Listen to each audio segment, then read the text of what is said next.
Without doubts, I think it's by far the best league in Europe. How dare you score like that in the Premier League? Mission accomplished in the Premier League. The American Scouser. So, Bickler, I want to start with you. We're looking at the incomings and outgoings right now, as of now, which is July 11th is when we're recording this. Not a lot of action happening clearly. Is that a concern for you in terms of what they're going to do in the Premier League? Boy, I'm glad you started with me because Bournemouth, I've got a lot to talk about. I'm just kidding. Now, here's the thing with Bournemouth, right? Had a great year last year in the championship. I think across the board, we're looking at they're going to be working on a super, super small budget, and they need to add a lot. Their strength is obviously their top line. Solanke had a huge, huge year last year. 20 plus goals, 10 plus assists. I mean, he is their talisman, and they've got a good core, but they've got to add a lot. I mean, they don't have Nat Phillips. Lloyd Kelly is kind of their strength and center back, and there's going to be interest in Lloyd Kelly. So can they hang on to their key guys and add value and depth on a shoestring budget? And I think it's going to be tough for them. I don't know why there hasn't been more interest on their end from Nat Phillips, who obviously had a good year for them last year. It's got to be some sort of concern where they just know they're not going to meet that release or that valuation on Liverpool's end. They've got some good parts, and I think the story for them, one of the good stories is David Brooks coming back from his cancer battle, right? I think that's going to be huge for them. I think that will be literally like a new signing for him. He has Premier League experience. He was great for them.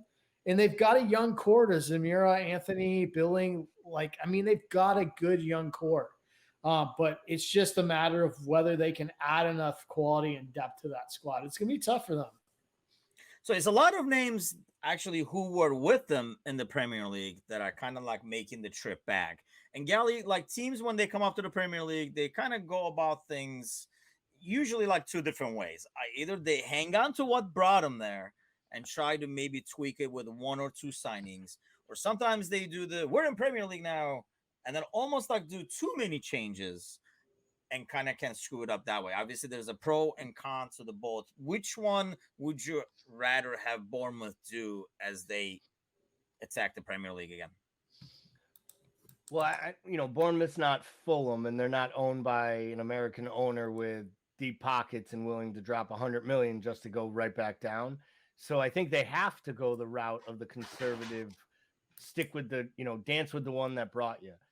My problem is I'm not sure that one that brought you is going to win Paul's prom king or queen crown, right? If they go dancing with them. I honestly see this as a real struggle.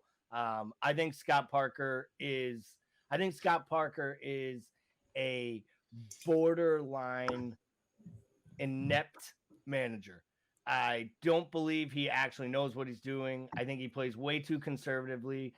Paul talked about Solanke. He scored 29 goals, had 7 assists in the championship last year.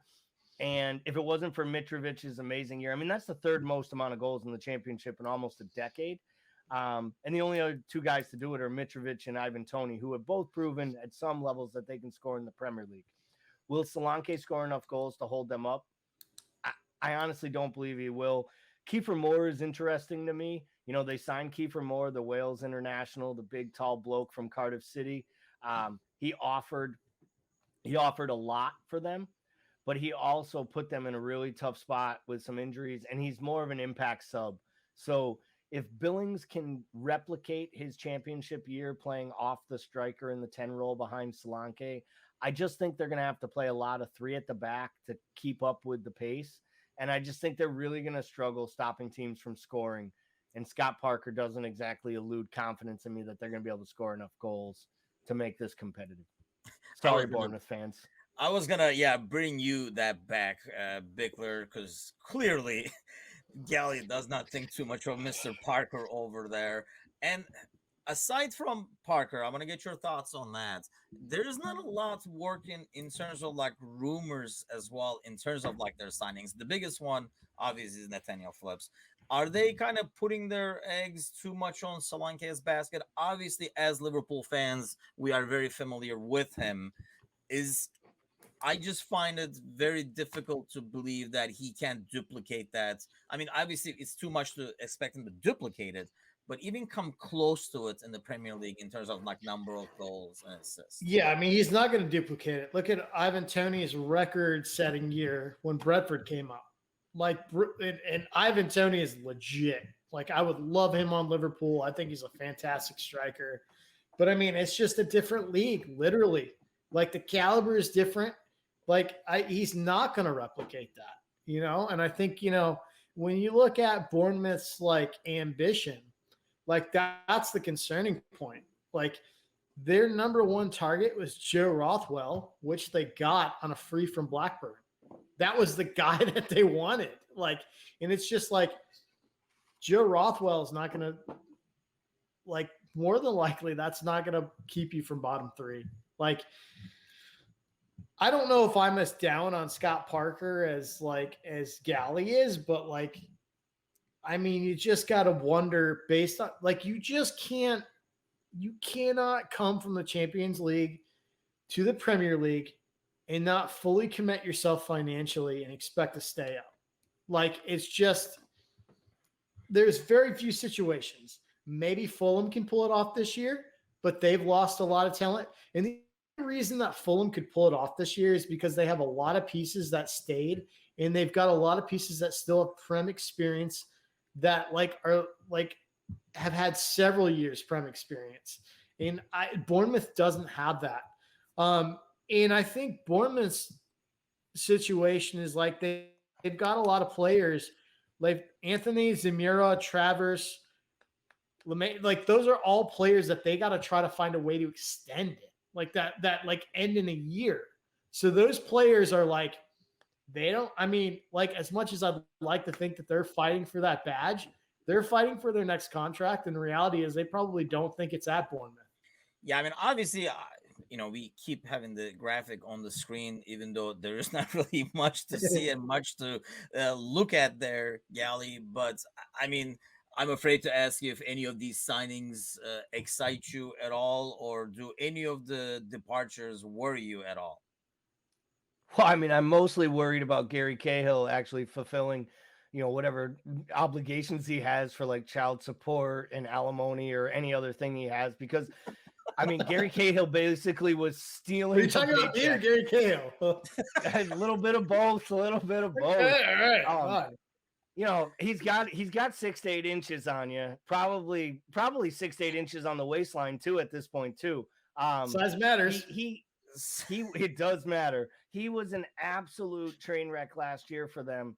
He was supposed to be there to bring like depth and security. I understand it. You know, I was a little hard on Scott Parker, but he did nothing.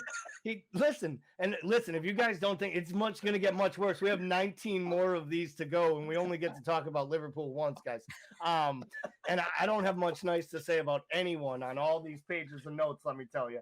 Hey man, I just told everybody we're going to be objective. You can't be just going around. This is going to be so much fun. No, it's going to be objectively rude. The reason I don't like Scott Parker is he proved to me that he struggles with coaching top-level talent in his 1 year in the Premier League with Fulham. He gets relegated. The same Fulham team, they basically kept the same team. The only difference was now they had Marco Silva, a Premier League manager. And yeah, he failed at Everton, but who wouldn't fail at that train wreck of a club? He kept Hull City up in tough times. Marco Silva's proven he can manage. And I think you saw that when he created a better Mitrovic, a better Carvalho. Do I think they're going to be a top half of the table team in the Premier League? I don't. We'll get to Fulham's time. But I will tell you right now, when the predictions come out, I'm predicting Bournemouth to finish dead last, because this looks like a Norwich City maneuver.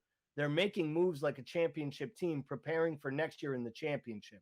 And that, if I were one of the 450 AFC Bournemouth fans out there, I'd be really, really disappointed, because they had a good run under Eddie Howe, and it had to go, and time was, you know, it was time to move on. But I don't feel like they have rebuilt their identity. And I think that they are going to be a yo-yo club at best. And I think they find themselves parachuted back to the championship, not the Champions League, to start next season.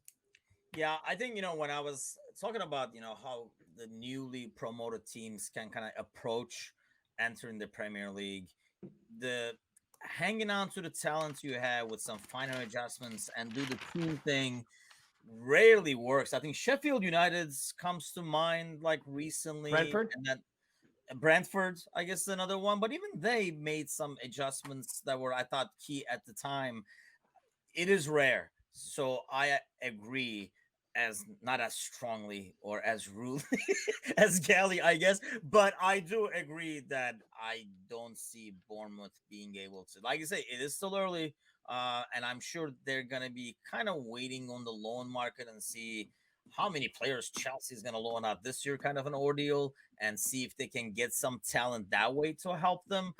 But based on what we've seen so far and what they're kind of like working with, I do not see them staying in the Premier League as well at the end of the season. How about you, Bickler?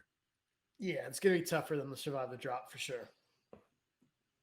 So we all have Bournemouth going down back to the championship, huh? I'm sure in our first episode over here, there'll be a lot of Bournemouth fans rooting for us. Way to start it off, boys. Forward. Way to start it off is right. You think Bickler's having a rough night with all these size matters jokes. Bournemouth is going to have maybe Bournemouth will get the last laugh at the end of the season. Yeah, we're laughing about size matters and me, but I got more kids than all of you. So, I mean, fact. We honestly believe that Bournemouth has a fan here in the United States. Just has to do with my work ethic. Maybe I'm just trying harder. Thank you for watching. Do your thing. Give us a like, send us a comment, and definitely subscribe to American Scouser TV.